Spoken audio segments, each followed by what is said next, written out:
Yeah, hi there. These comments are for MA, and I am Michael, the founder, owner, and the materials writer for all of your lessons at the 7-step system to pass the TOEFL IBT. And I'm looking at your essay right now. So we have describe a custom from your country that you'd like other countries to adopt. Explain your choice. Use specific reasons and examples to explain your choice. Now, let's take a look. I'm going to paste this into another document here. We can take a look at it now. One of the things I'm going to take a look at is we have the actual question here, which is describe a custom you like other people from other countries to adopt. Now, let's take a look at your essay here. And I want to see how many times you use the word custom, because that's one of the key ideas from this question.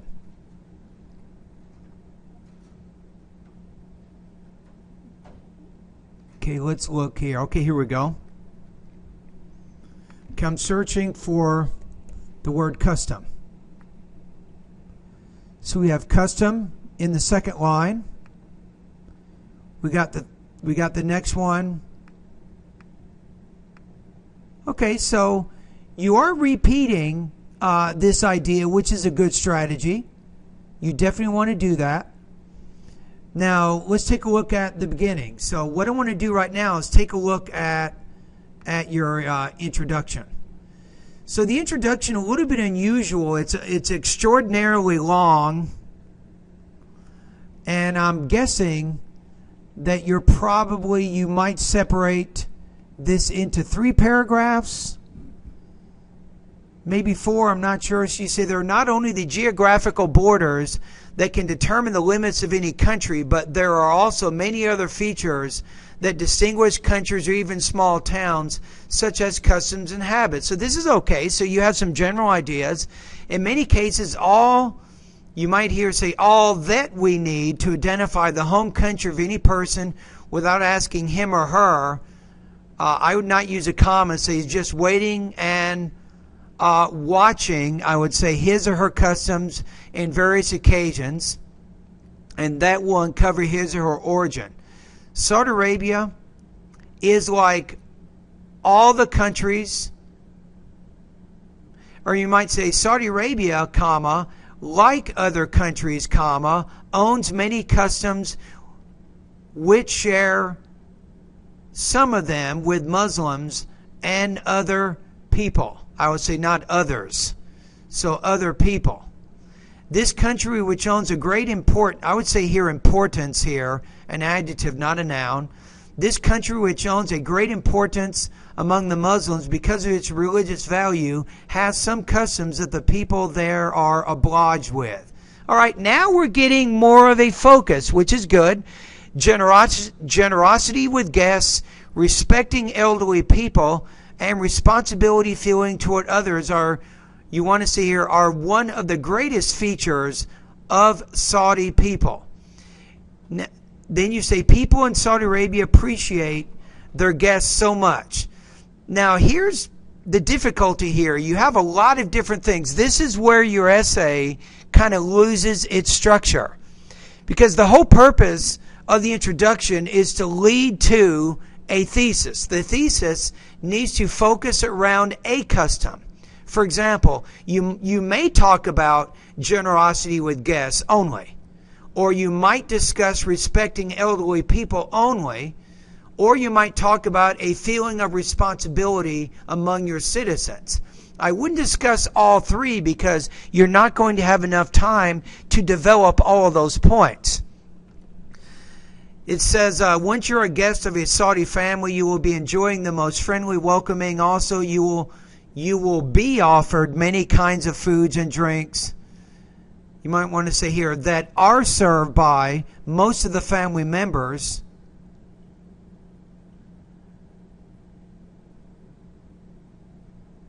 And I would probably say here, and will receive many welcoming phrases.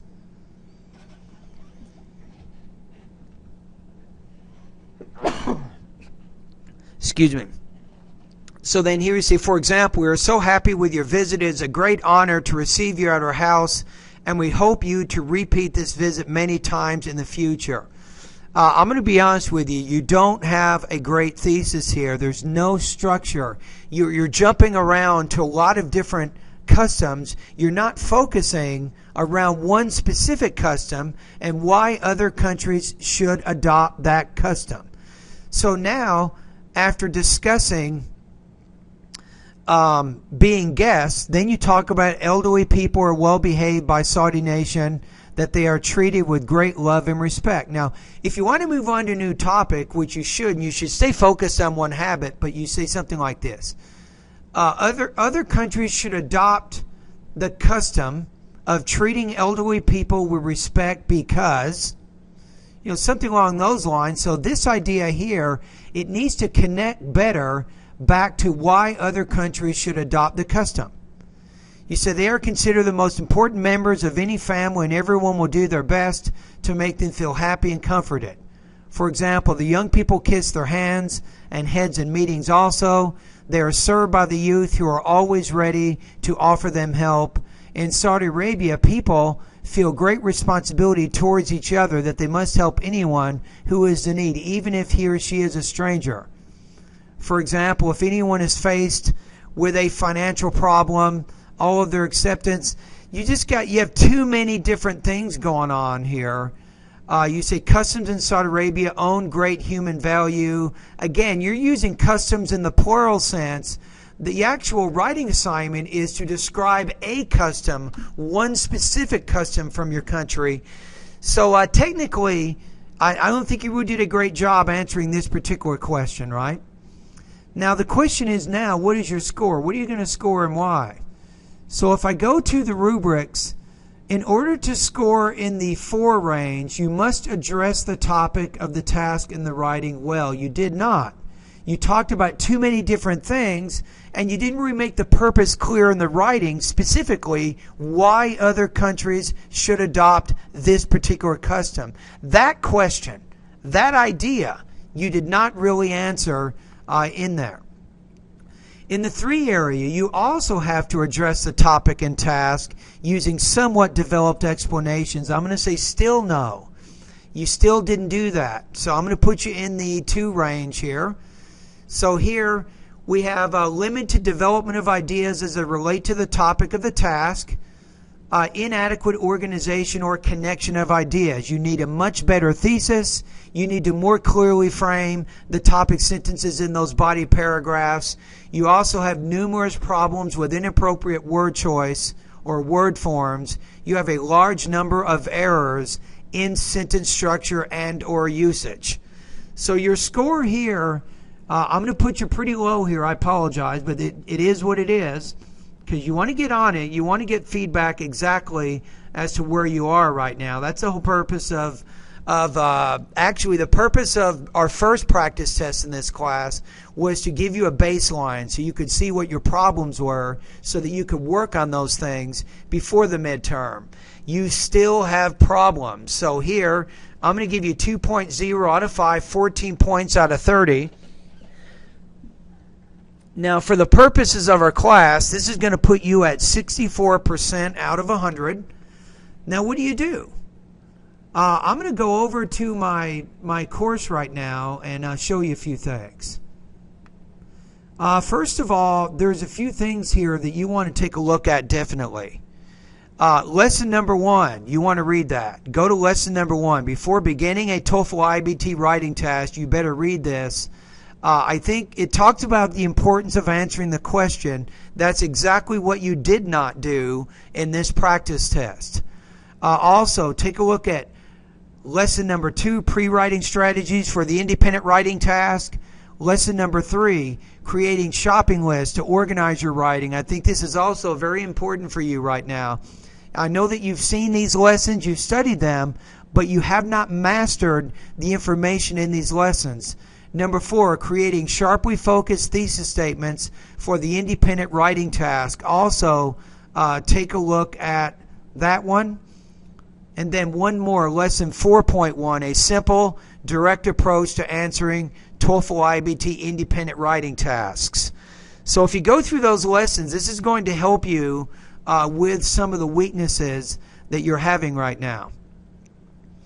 All right, now the other thing that you can do is once you're watching the video right now, right? So if you go back to this particular web page where you took the writing test, there is an example, a model essay that also answers the exact same question. So the model essay will score right around 30 points out of 30. I want you to compare your writing practice test to this writing practice test. And I think that you'll find that the model essay has more focus, it better addresses the topic, and the writer has a little bit better control over both vocabulary and grammar than what you do in your essay.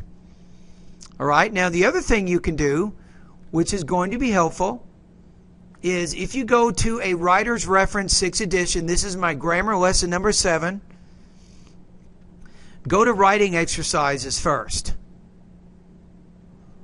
And just put cancel.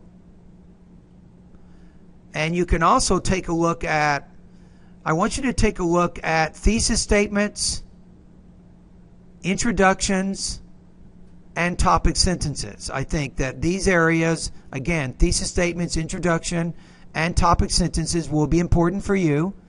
And then when you go to grammar exercises, you also have a lot of problems with your grammar. And for right now, I'm going to try to give you some areas you can work on right now. Sentence style, I think, would be something good for you to practice. Word choice, grammatical sentences, ESL punctuation, and basic grammar.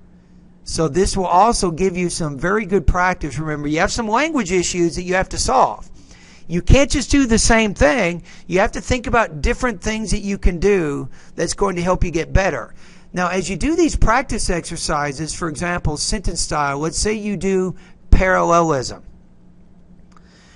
Once you do the exercise and you know which answer is correct, this one is correct, I want you to take the sentence and write it down on a sheet of paper exactly the way you see it.